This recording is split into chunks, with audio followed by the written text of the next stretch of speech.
Ces médicaments sont une véritable bombe à retardement, surtout quand vous les prenez à long terme. Si vous avez déjà souffert de brûlures d'estomac, d'acidité, de remontée, qu'on vous a déjà fait des examens et qu'on vous a dit que vous aviez par exemple une hernie hiatale, c'est-à-dire que le bas de votre œsophage, le clapet qui va dans l'estomac se ferme mal, donc il y a des fuites et des remontées, surtout quand vous êtes allongé, et qu'il vous arrive de prendre des médicaments qui finissent par prazole de temps en temps, ce n'est pas grave. En revanche, si vous les prenez régulièrement, toute l'année et sur plusieurs années, vous vous exposez à des risques sur le long terme. Et c'est de cela que je veux vous parler aujourd'hui, parce que je suis confrontée à des gens qui me réclament sans arrêt des renouvellements de ces médicaments qu'on appelle les inhibiteurs de la pompe à protons, c'est-à-dire les IPP et les antiacides. Quand ils sont apparus, ces médicaments, on ne devait les prescrire que si la personne avait eu une fibroscopie, c'est-à-dire un tuyau qu'on met dans l'estomac pour vérifier si vous avez un ulcère, une gastrite, une lésion de l'estomac. Aujourd'hui, les gens prennent ça comme des bonbons et souvent, il n'y a pas moyen de les arrêter. Quels en sont les dangers au long cours? Tout d'abord, le fait de prendre régulièrement ces médicaments va entraîner une réduction excessive de l'acidité de l'estomac. Et de ce fait, comme l'acidité est vraiment trop basse, ça va modifier l'absorption de ce que l'on mange.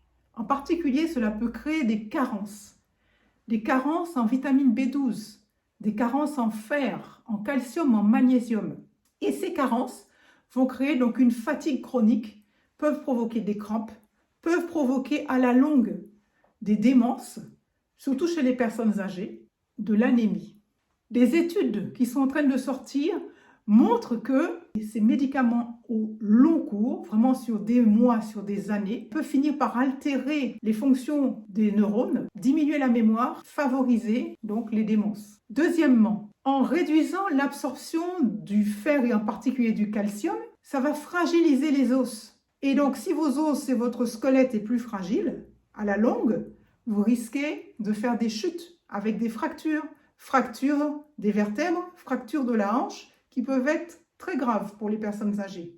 Ces médicaments, par le biais d'une cascade de réactions chimiques qui bloquent ceci et augmentent cela, ça finit par donner une vasoconstriction des vaisseaux, c'est-à-dire vos vaisseaux sont trop petits, trop serrés.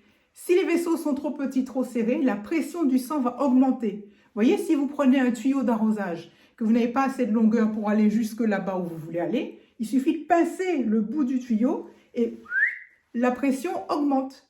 De la même façon, si on resserre les vaisseaux, on resserre l'intérieur de vos vaisseaux ou que l'intérieur de vos vaisseaux se rigidifie en prenant de l'âge, l'intérieur du vaisseau devient tout rigide, ce qui va arriver, c'est que petit à petit, vous allez avoir de l'hypertension. En ayant de l'hypertension, vous risquez, si vous avez des vaisseaux fragiles, de développer des infarctus.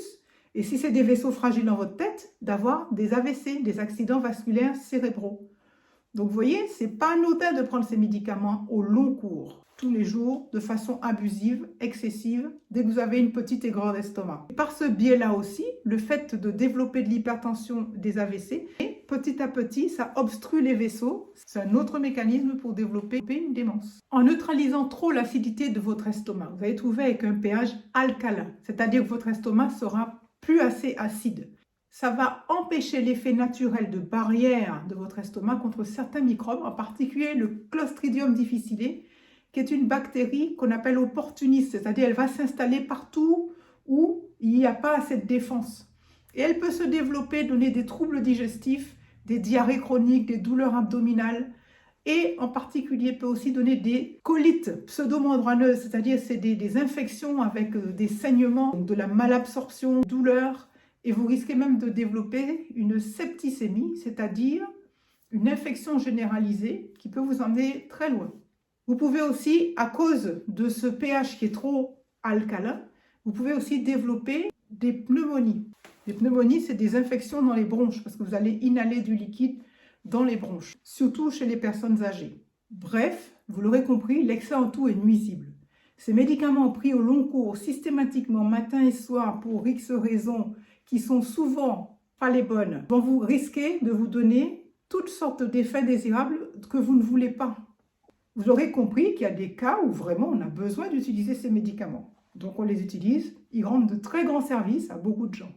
Mais ce que je dénonce, et ce que la sécurité sociale aussi dénonce, elle fait la chasse à ça maintenant, c'est l'emploi systématique de ces médicaments à forte dose, sans surveillance de votre estomac. Combien de fois j'ai vu des patients qui à force ont développé des cancers sans se rendre compte? Le fait de prendre des IPP cicatrisait la muqueuse, ça cicatrisait l'estomac par-dessus des lésions graves. C'est pour ça qu'au départ, il était interdit de les prescrire sans avoir fait une fibroscopie. Donc attention à ne pas prendre ces médicaments à la légère, à ne pas les prendre au long cours. Faites attention à surveiller votre estomac par une fibroscopie de temps en temps si vous en prenez depuis trop longtemps. Faites attention à vérifier aussi vos analyses de sang, voir que vous n'ayez pas développé des carences. Essayez des traitements plus naturels. Il y a toutes sortes de petites astuces que je vais vous délivrer dans une autre vidéo. Si cette vidéo vous a été utile ou qu'elle peut être utile à des gens de votre famille, vos amis, des connaissances, merci de vous abonner, de mettre un pouce et de la partager.